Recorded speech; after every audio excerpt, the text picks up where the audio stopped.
தமிழ் மக்கள் அனைவருக்கும் வணக்கம். அதாவது இந்த எலெக்ஷன் உண்மையிலே யாருமே இதுவரை பார்க்காத ஒரு எலெக்ஷனாக இருக்கும். கண்டிப்பாக அது எல்லாருக்குமே தெரியும். அதாவது சில சமூக துரோகிகளுக்கும் இன துரோகிகளுக்கும் தற்குறியாக தெரிகிற ஒரு கூட்டம், பைத்தியக்காரங்களாக தெரிகிற ஒரு கூட்டம் நாளைய தமிழ்நாட்டோட தலையெழுத்தை மாற்ற போகுதுன்னு கண்டிப்பாக எல்லாரும் நிரூபித்து காட்டணும். ஏன்னா அதாவது காமராஜர் ஐயா வருவாரா, இன்னொரு எம்ஜிஆர் வருவாரான்னு ஏங்கிட்டு இருந்தப்போ ஒரு மனுஷன் வந்தார். பேசியே இவனுக்கு எல்லாம் பேசியே எல்லாருக்குமே தெரியும். பேசி அந்த மனுஷன் பண்ணிட்டாங்க. ஆனால் முன்னாடி எல்லாரும் என்ன நினச்சோன்னா, வெளியே தான் எல்லாரும் அந்த மனுஷனை பேசி கொண்டு நினச்சோம். யாருன்னு எல்லாருக்கும் தெரியும்னு நினைக்கிறேன். நம்ம விஜயகாந்த் அண்ணன் எல்லாரும் தங்கம் வயிறோன்னு கொண்டாடுறதுக்கு வச்சு படம் நடிக்கும்போது அதே மாதிரி அந்த மனுஷன் உண்மையாகவே நல்ல மனுஷன். கடைசியில் இப்போ அவங்க துணைவியார் சேர்ந்துருக்க இடத்த பார்த்தா அந்த மனுஷனை யார் கொன்னாங்கன்னு ஒரு சந்தேகம் வீட்டுக்குள்ளேருந்தே கேட்குற அளவுக்கு ஆகிப்போச்சு. சரி, அதெல்லாம் விட்டுருவோம். போனது கடந்து போனது.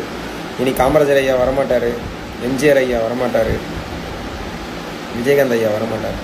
இங்கே எல்லாரையுமே இழந்துட்டோம். காமராஜர் ஐயாவை தோற்கடிச்ச இதே மண் இழந்தோம். திரும்ப திமுக ஆட்சியில் எவ்வளோ அழிவுகளை சந்திச்சிருக்கோம் எல்லாருக்கும் தெரியும். எம்ஜிஆர் ஐயாவை இழந்தோம். அதுக்கப்புறம் வந்த ஆட்சிகள் எவ்வளோ அழிவுகளை கொடுத்து நினச்சோம். அதுக்கப்புறம் ஒரு ஆள் வந்தார், ஒரு மனுஷன் தங்கம் வந்தார். அவரை பேசி எல்லாம் வந்துடக்கூடாது, இவனுங்க இல்லைனா இவங்களை தவிர வேறு எவனும் வரக்கூடாதுன்னு அதுக்கு ஒருத்தனை பேச வச்சுக்கிறதுக்காகவே ஒரு கட்சி இந்த தமிழ்நாட்டில் வச்சுருக்கானுங்க. இவனுங்க 2 பேரும் தான் வருவானுங்க.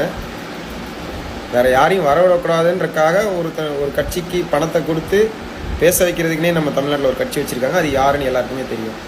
ஸோ இவ்வளோ நாள் இந்த அரசியலெல்லாம் நம்ம பேசி பார்த்து கேட்டு இதிலேயே ஊறி நிறைய பேருக்கு இதுதான் சரின்ற அளவுக்கு ஆக்கிட்டானுங்க. ஆனால் இன்றைக்கி ஒரு மனுஷன் எல்லாத்தையும் விட்டு சிலர்கள்லாம் பேசுகிறத பார்த்தா, இந்த சாக்கடையெல்லாம் பேசுகிறத பார்த்தா அவனெல்லாம் எந்த வகையில் வைக்கிறதுனே தெரியல. அவன் கிடக்கட்டும், சாக்கடையை நம்ம தூர போட்டுட்டு நம்ம உணர்வுக்குள்ளே வரும்.